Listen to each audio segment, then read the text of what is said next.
नमस्कार, मैं महेश चंद्र आज एक महत्वपूर्ण टॉपिक के साथ।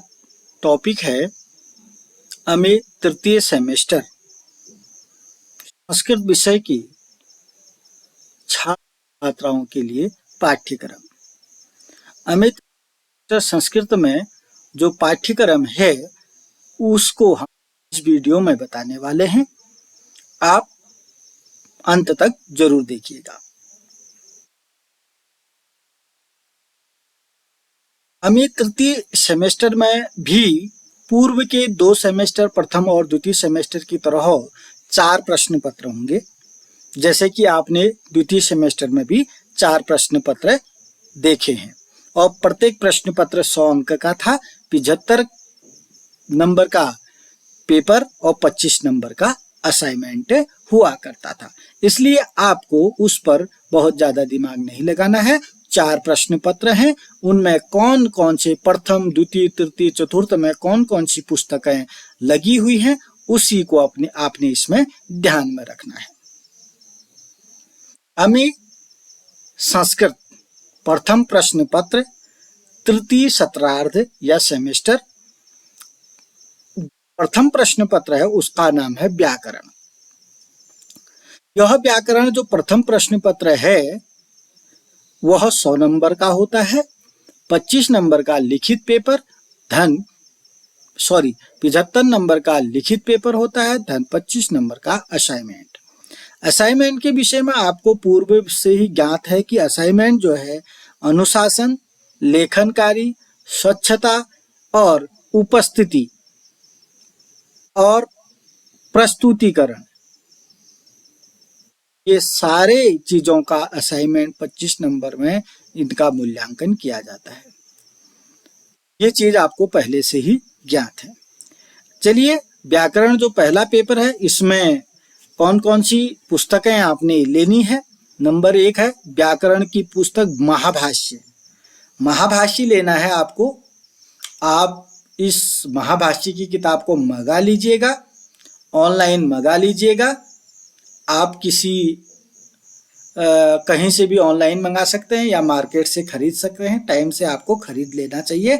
महाभाष्य का केवल हमको पसपस आहनिक पढ़ना है।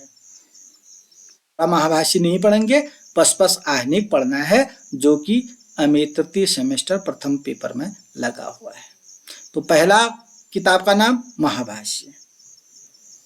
क्लियर है? आप लिख लीजिएगा इसको, महाभाष्य। प्रथम पेपर में एक किताब लेनी है आपको, महाभाष्य। यह व्याकरण से संबंधित ग्रंथ है और जिसका पसपस आहनिक हमने पढ़ना है। दूसरा है लघु सिद्धांत कौमुदी। दूसरी किताब आपको प्रथम पेपर में लेनी है, लघु सिद्धांत कौमुदी। अगर आप तृतीय सेमेस्टर के छात्र छात्राएं हैं वह तुरंत किताबों की व्यवस्था कर लेनी है। लघु सिद्धांत कौमुदी किताबों की व्यवस्था पुस्तकालय की उससे उम्मीद नहीं रखनी है, सीधे आपको मंगा लेनी है ताकि आप एक हफ्ते में 7-8 दिन में आपके पास किताबें पहुंच जाए। खर्च जरूर करें किताबों के ऊपर। दूसरी किताब है बच्चों लघु सिद्धांत कौमुदी। अब लघु सिद्धांत कौमुदी में आप पढ़ेंगे क्या? भू एवं एक धातु के लट लोट लिट लंग लिट एवं विधिलिंग लकारों की प्रक्रिया सिद्धि करेंगे। जो भू धातु है, एक धातु होता है ना, इसमें रूप सिद्धि करनी होगी आपको। लघु सिद्धांत कौमुदी की किताब आपको लेनी है। भू और एद धातुओं की सिद्धि करनी है बस, और एद धातु के रूपों की सिद्धि करनी है उसमें।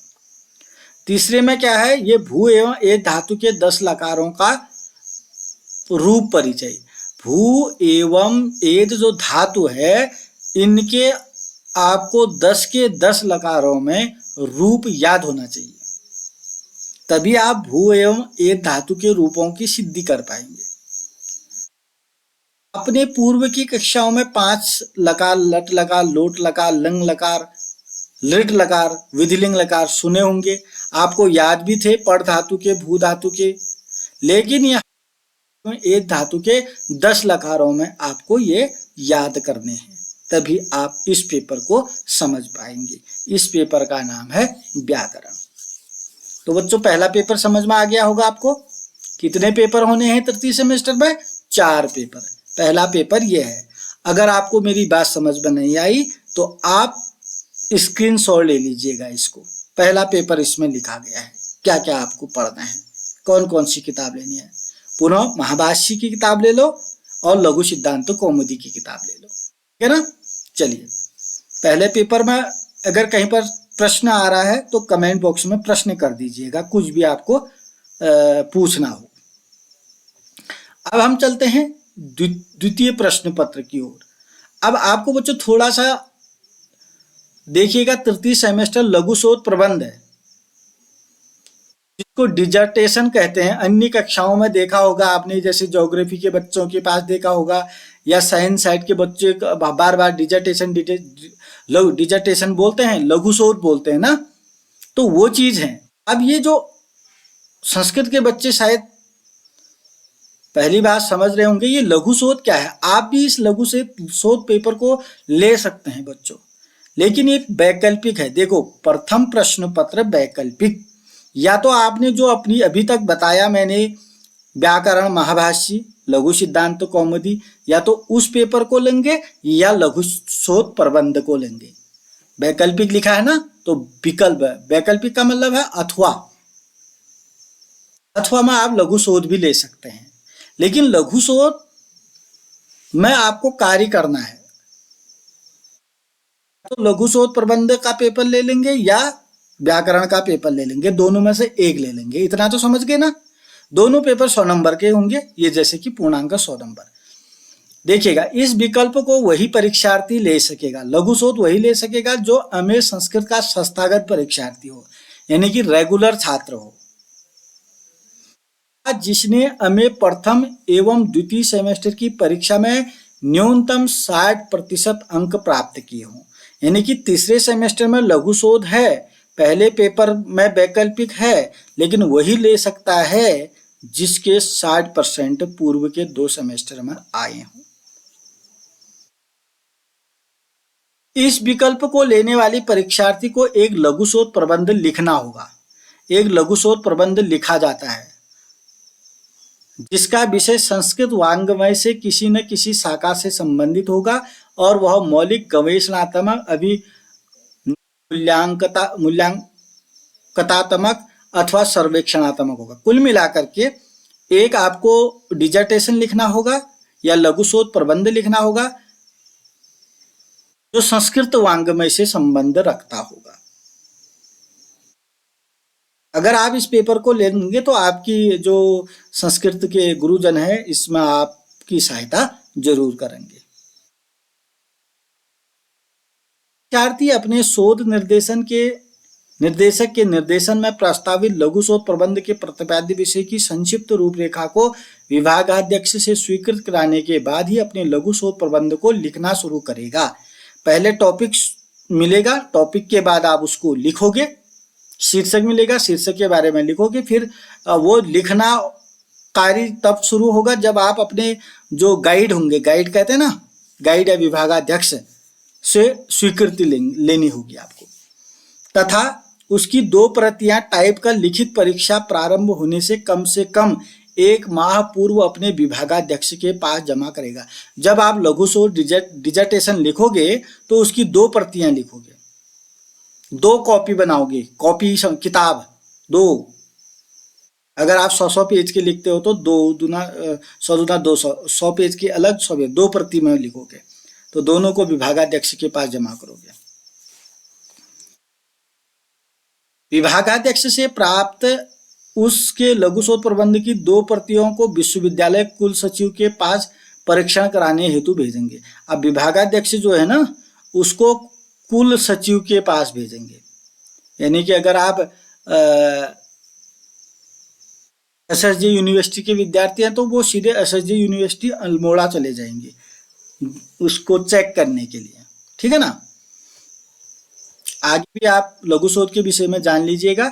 परीक्षार्थी को अपने शोध निर्देशन से ऐसा प्रमाण पत्र भी लेना होगा जो यह सिद्ध करेगा कि लघु शोध प्रबंध का लेखन उसने स्वयं ही किया है। आपको वह डिजर्टेशन जो लघु शोध प्रबंध है 100 पेज का मैंने लगभग बताया, आप 60 पेज का भी लिख सकते हैं, किसी टॉपिक पर लिखेंगे, लेकिन वह आपके द्वारा लिखा होना चाहिए, टाइपिंग में होना चाहिए, जो यह सिद्ध करेगा कि लघु शोध प्रबंध का लेखन उसने स्वयं किया है और इस कार्य में उसने किसी से अवैध सहायता नहीं ली है। यह प्रमाण पत्र लघु शोध प्रबंध में ही संलग्न करना होगा। कहने का मतलब वह लघु शोध प्रबंध जब आप लिखोगे वह कहीं से नकल किया हुआ नहीं होना चाहिए। एक पुराना लघु शोध उठाया आपने बना दिया, ऐसा नहीं होना चाहिए। समझ गए होंगे? हाँ। इस लघु शोध प्रबंध के मूल्यांकन हेतु पूर्णांक 100 होंगे। आपको मालूम है इस पहला पेपर जो व्याकरण का अगर 100 का है, ये भी 100 का ही होगा, क्योंकि वैकल्पिक है, एक को छोड़ना है, व्याकरण छोड़ोगे तभी लोगे इसको। 100 नंबर का होगा। परीक्षणकारी शोध निर्देश एवं बाह्य परीक्षक दोनों से कराया जाएगा। 100 नंबर का है तो 50 मार्क्स जो है बाह्य परीक्षक देगा, 50 मार्क्स का आपके जो विभागाध्यक्ष शोध निर्देशक हैं वो देंगे, 50 मार्क्स आपके कॉलेज वाले दे देंगे और 50 मार्क्स जो हैं आगे के जो अन्य बाह्य जैसे जो वाइवा लेते हैं ना, समझ गए, वो दे देंगे। तो मैं समझता हूं कि आपको प्रथम पेपर में जो वैकल्पिक प्रश्न है लघु शोध प्रबंध है वो समझ में आ गया। वही विद्यार्थी ले सकते हैं जिसके 2 सेमेस्टरों में 60% हो। ये भी 100 नंबर का होगा। लिखित रूप में आपको टाइप करके इसको लिखना है, किसी टॉपिक पर लिखना है, संस्कृत का कोई टॉपिक होगा। इसका मूल्यांकन कैसे होगा? 100 नंबर आपके गुरुजी देंगे और 50 नंबर आपके गुरुजी देंगे, कॉलेज के गुरुजी, और 50 मार्क्स जो है जो बाहर के परीक्षक आते हैं वो देंगे पूरी। अगर कोई प्रश्न है लघु शोध के विषय में तो आप जरूर कमेंट बॉक्स में लिख सकते हैं। तो पहला पेपर आपको समझ में आ गया होगा। पहला पेपर, क्योंकि 4 पेपरों में से पहला पेपर जो है व्याकरण का है या लघु शोध प्रबंध है। अगर कोई प्रश्न है जरूर करिएगा। अब आ जाइएगा द्वितीय प्रश्न पत्र में। हमें संस्कृत द्वितीय प्रश्न पत्र, तृतीय सेमेस्टर, दूसरे प्रश्न पत्र का नाम है गद्य काव्य। पूर्णांक 100 नंबर का है, 75 नंबर का पेपर है, 25 नंबर का असाइनमेंट। आइए देखते हैं द्वितीय प्रश्न पत्र गद्य काव्य में कौन कौन सी किताब है। कादंबरी है। कादंबरी तो आपने पहले भी सुना है। कादंबरी किसने लिखी है? बाण भट्ट ने लिखी है। जो मोटी किताब थी ना कादंबरी, तो उसमें से आपने केवल उज्जैनी वर्णन से राजकुल वर्णन पर्यंत है, यानी कि उज्जैनी वर्णन से राजकुल वर्णन तक ही पढ़ना है आपको। का ग्रह वर्णन छोड़कर इसको छोड़ देना है।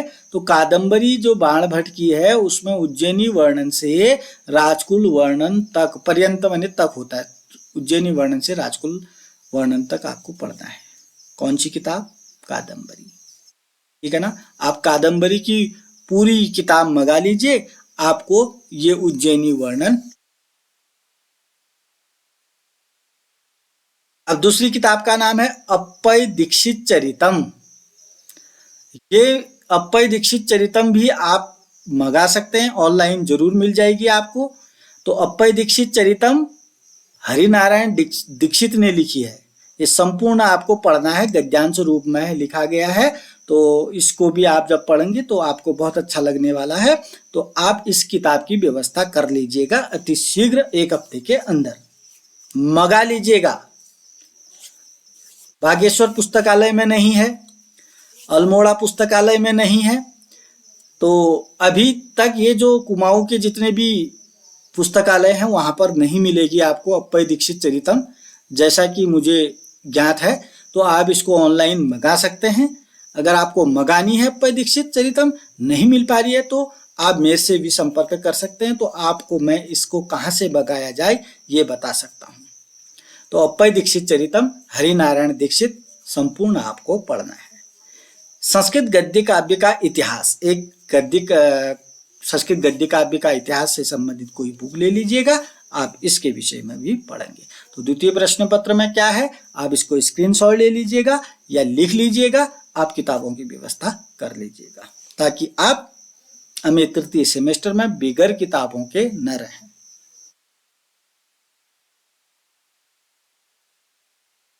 आइए तृतीय प्रश्न पत्र देखते हैं, अमेय संस्कृत तृतीय प्रश्न पत्र। इस तृतीय प्रश्न पत्र का नाम है नाट्य शास्त्र। नाट्य शास्त्र पूर्णांक 100 नंबर का है, 75 नंबर का पेपर होगा, 25 का असाइनमेंट। तृतीय प्रश्न पत्र नाट्य शास्त्र में कौन कौन सी बुक लगी है? नंबर 1 नाट्य शास्त्र। नाट्य शास्त्र की किताब ले लीजिएगा आप, भरत मुनि ने लिखा है। आपको पढ़ना क्या है? नाट्य शास्त्र पूरा नहीं पढ़ना है, केवल प्रथम अध्याय और द्वितीय अध्याय का 1 से 30 श्लोक। प्रथम अध्याय पूरा पढ़ना है आपको, द्वितीय अध्याय का 1 से 30 श्लोक तक पढ़ने हैं। नाट्य शास्त्र आप प्रथम अध्याय और द्वितीय अध्याय की किताब मंगा सकते हैं। नाट्य शास्त्र की वो बुक मंगा सकते हैं जिसमें प्रथम अध्याय हो, द्वितीय अध्याय हो, बस। पूरी किताब मंगाने की जरूरत नहीं है। नाट्य शास्त्र प्रथम अध्याय और द्वितीय अध्याय, ठीक है ना। कौन सी बुक है? नाट्य शास्त्र। किसने लिखा है? भरत मुनि ने। 10 रूपक, 10 रूपक जो है धनंजय ने लिखा है।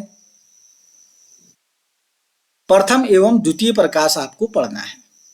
पहले तो ये है 10 रूपक है, फिर देखिए 100 में 10 रूपक ही लिखा है धनंजय तृतीय एवं चतुर्थ प्रकाश, अर्थात 10 रूपक की किताब लेनी है जिसमें प्रथम द्वितीय तृतीय चतुर्थ प्रकाश आपको पढ़ना है। तो तृतीय प्रश्न पत्र में जो नाट्य शास्त्र है उसमें आपको नाट्य शास्त्र और 10 रूपक 2 किताबें लेनी हैं।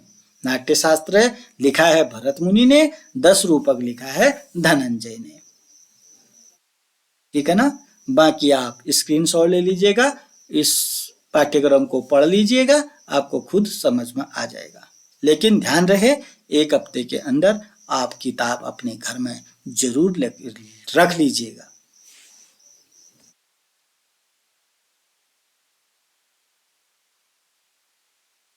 आइए चतुर्थ प्रश्न पत्र देखते हैं, अमेय संस्कृत चतुर्थ प्रश्न पत्र, तृतीय सेमेस्टर। इसका नाम है काव्य शास्त्र। 100 नंबर का है, 75 नंबर का पेपर, 25 नंबर का असाइनमेंट। 3 भागों में बांटा है। नंबर 1 काव्य प्रकाश। काव्य प्रकाश की किताब लेनी है, आचार्य मम्मट ने लिखी है। प्रथम से चतुर्थ उल्लास तक आपको, पर्यंत मैंने तक होता है बच्चों। काव्य प्रकाश की किताब ले लीजिएगा जिसे आचार्य मम्मट ने लिखा है। प्रथम से चतुर्थ उल्लास आपको पढ़ना है। साहित्य दर्पण आचार्य विश्वनाथ ने लिखा है। आप साहित्य दर्पण की किताब ले लीजिएगा, विश्वनाथ जी ने लिखा है। प्रथम एवं द्वितीय परिच्छेद आपको पढ़ना है। में काव्य शास्त्र का षड संप्रदाय। जब आप काव्य प्रकाश पढ़ेंगे, जब आप साहित्य दर्पण पढ़ेंगे तो आपको काव्य शास्त्र के षड संप्रदाय उसी समय थोड़े बहुत समझ आ जाएंगे। कुल मिलाकर के आपको काव्य प्रकाश और साहित्य दर्पण की किताब ले लेनी है अभी से। तो बच्चों, हमें तृतीय सेमेस्टर में कितने प्रश्न पत्र हैं? 4 प्रश्न पत्र हैं। अगर मैं पूछूं प्रथम का नाम, द्वितीय का नाम, तृतीय का नाम, चतुर्थ का नाम, तो आपको समझ में आ जाएगा। लिख लीजिएगा इन चारों पेपरों में कौन कौन सी किताबें हैं और उनको अतिशीघ्र मंगा लीजिएगा। थोड़े खर्च होंगे, पैसा खर्च करिएगा शिक्षा में खर्च करना भी चाहिए, जरूर करिएगा। और इसको टालिएगा मत कि जब एक नए बच्चे, प्राइवेट स्कूलों में कोई नए बच्चे का एडमिशन होता है, पता है आपको कितना खर्चा होता है? केवल 1, 2, 5 में एडमिशन, 6 में एडमिशन करने के लिए कितना खर्चा होता है? तो आप अमे कर रहे हैं तो आप सोच लीजिए, अगर 20,000 भी खर्च कर देंगे ना, बड़ी बात नहीं है। क्या आप करते हो इतना खर्चा? तुम 5,000 कर दीजिएगा अपने ऊपर खर्चा, करिएगा बच्चों, डरिएगा मत। घर में बताइएगा मुझे ये बुक लेनी है, सबको बताइएगा मुझे ये किताबें खरीदनी है। खरीदना सीखो, नोटबुक्स खरीद लो साथ साथ। तो जब किताबें होंगी तभी पढ़ोगे, खाली पढ़ो पढ़ो करके थोड़ी ना होगा। पहले किताबें खरीद लीजिएगा तब पढ़ोगे ना। आजकल के बच्चों के पास किताबें होती नहीं है, पढ़ो पढ़ो, किसको पढ़ो? कुछ पढ़ेंगे। तो बच्चों, ये जो तृतीय सेमेस्टर है उसके पाठ्यक्रम में 4 प्रश्न पत्र हैं। प्रत्येक प्रश्न पत्र में जो भी किताब लगी हुई है उसको आपके सम्मुख रख चुका हूं। आप जरूर अतिशीघ्र इनकी व्यवस्था कर लीजिएगा। एक लघु शोध वाला जो आया है, लघु शोध के लिए हमने क्या बोला, तो अगर आपको फिर भी जिज्ञासा है लघु शोध क्या है, तो क्लास में भी पूछ सकते हैं, कमेंट बॉक्स में भी पूछ सकते हैं लघु शोध का क्या मतलब है। वैकल्पिक प्रश्न पत्र है, या तो आप व्याकरण ले लीजिएगा या लघु शोध ले लीजिएगा, बस इतना ही है। नहीं तो आप लघु शोध हटाइए, 4 पेपर पढ़ लीजिए। ऐसे ही 4 पेपर आपने द्वितीय सेमेस्टर में भी पढ़े, ऐसे ही 4 पेपर आपने प्रथम सेमेस्टर में भी पढ़े। अब आपको कमेंट बॉक्स में एक कर रहा हूं कि प्रश्न का उत्तर आप कमेंट बॉक्स में देंगे। आपने द्वितीय सेमेस्टर में जो 4 प्रश्न पत्र पढ़े उनका नाम बताना है। द्वितीय सेमेस्टर में जो 4 प्रश्न पत्र पढ़े, 4 प्रश्न पत्रों का नाम लिखना है कमेंट बॉक्स में। जैसे कि चौथे प्रश्न पत्र का नाम क्या है, यहां तृतीय सेमेस्टर में काव्य शास्त्र है। तृतीय प्रश्न पत्र का क्या नाम है, नाट्य शास्त्र है। द्वितीय का क्या नाम है, गद्य है, गद्य काव्य है। और प्रथम का नाम है व्याकरण अथवा लघु शोध। ऐसे ही द्वितीय सेमेस्टर में जो भी प्रश्न पत्र हैं उनका नाम लिखेंगे, जरूर लिखेंगे, चाहे आपको थोड़ा बहुत पढ़ना पड़े, देखना पड़े, लिखना जरूर। क्योंकि अगर आप लिखेंगे नहीं, ये सोचेंगे अगर इस वीडियो को हमें पास कर चुके विद्यार्थी भी देख रहे हैं, तब भी इसका उत्तर आप भी देंगे कि आपके द्वितीय सेमेस्टर में जो 4 प्रश्न पत्र लगे हुए हैं उनका नाम बता दीजिएगा। हो सकता है आपको याद नहीं होंगे, एक बार जा करके देख लीजिएगा कि उन 4 प्रश्न पत्रों का नाम क्या था। क्लियर? चलिए, आज के लिए इतना ही। मेरा प्रयास था कि आपको एमए तृतीय सेमेस्टर संस्कृत का पाठ्यक्रम बता पाऊं। आपके सम्मुख रख चुका हूं, किताब कौन कौन सी हैं बता चुका हूं। बाकी सब सेम है, प्रथम और द्वितीय सेमेस्टर की तरह है। आप जरूर 1 हफ्ते के अंदर इन किताबों की व्यवस्था करेंगे, इसी आशा के साथ। धन्यवाद।